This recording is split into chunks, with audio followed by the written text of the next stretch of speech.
یہ ناظرین کرام، اس سیگمنٹ میں جیسا کہ آپ کو معلوم ہے کوئی مہمان ہمارے ساتھ اسٹوڈیو میں موجود ہوتے ہیں یا آن لائن ہوتے ہیں۔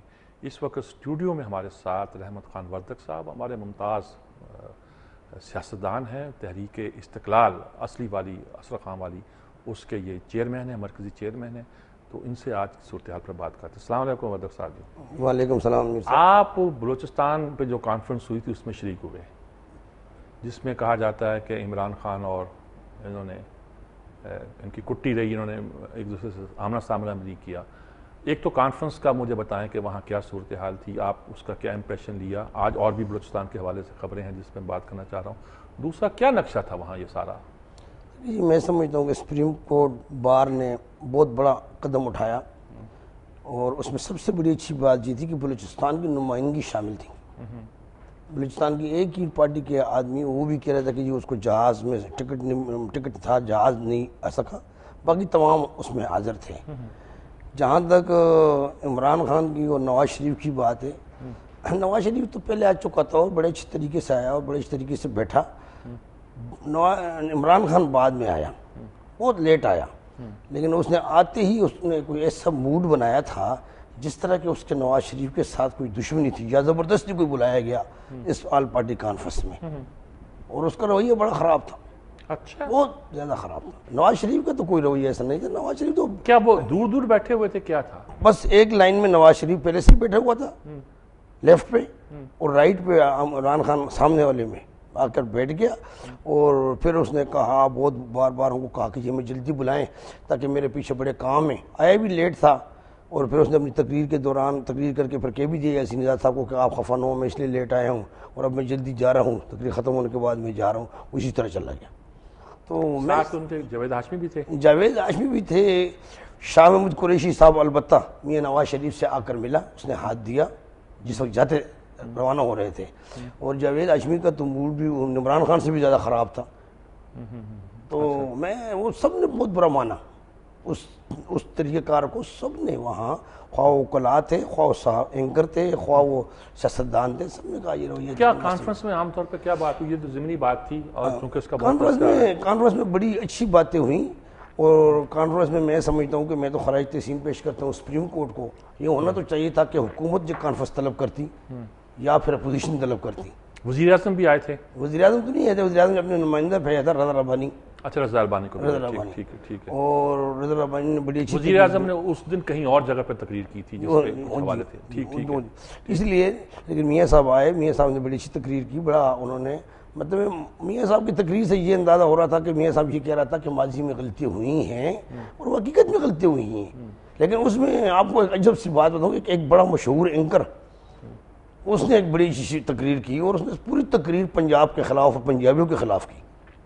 4 دفعہ اس نے اپنی تقریر میں باقاعدہ پنجابیوں کا ذکر کیا، اور جب میری باری آئی تو میں نے پھر اس اینکر سے پوچھا کہ جی یہ ضیاء الحق، ایوب خان، یحییٰ خان اور یہ مشرف، یہ پنجابی تو نہیں تھے؟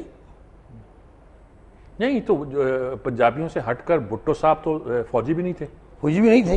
تو میں نے اور جو بڑا ایکشن ہوا ہے جو ہم نے اپنی ہوش میں دیکھا ہے وہ تو بھٹو کا ایکشن ہے 73 میں جو ہوا ہے، سیاسی حکومت کو انہوں نے ڈسمس کیا اور فوج چڑھائی کر دی۔ میں یہی تو گزارش کر رہا ہوں نا کہ ایک اینکر جو بہت بڑا اینکر ہے اور جس کو چاہیے یہ نہیں تھا، پنجاب تو ایک مردہ چیز ہے، ہر آدمی پنجاب کے خلاف بول لیتا ہے۔ میں نے اس کو جواب میں یہی کہا کہ میں سندھ میں بلوچستان میں کے پی کے میں پنجاب کی نمائندگی کرتا ہوں اور پنجاب کی سرزمین پر پیدا ہوا ہوں۔ میں نے کہا پنجاب کے وزیر اعظم نے، جب میں نے یہ کہا تو میاں نواز شریف نے میری طرف دیکھا، میں نے کہا پنجاب کے وزیر اعظم نے 91 کا ایک کارڈ کیا اور اس نے پنجاب کا 19% پانی چھوٹے صوبوں کو دیا۔ پھر میں نے کہا آج پنجاب کے وزیر اعلیٰ نے NFC ایوارڈ میں پنجاب کے 50 ارب روپے چھوٹے صوبوں کو دیے سالانہ، تو یہ پنجاب تو یہ کر رہا ہے۔ اور میں نے کہا پتہ نہیں ان کو، اس اینکر کو کیا تکلیف ہے پنجاب سے۔ اچھا، کیوں، کیا ہو گیا تھا؟ یہ کیا ایک فضا تھی یا ایک رواج بھی بن گیا ہے کہ جہاں کہیں ظلم ہو رہا ہو، وہاں مشرقی پاکستان میں ہوا تو پنجاب کو گالیاں زیادہ پڑتی تھی، چاہے بیوروکریٹ یو پی کا ہو، کہیں کا بھی ہو، سی پی کا ہو، گالی پنجابی کو پڑتی تھی؟ اس لیے پڑھ رہی میر صاحب، وہ اخبار میں یا اپنے آپ کے نمبر بنانا چاہتے ہیں، حالانکہ حقیقت یہ نہیں ہے، حقائق بالکل یہ نہیں ہے۔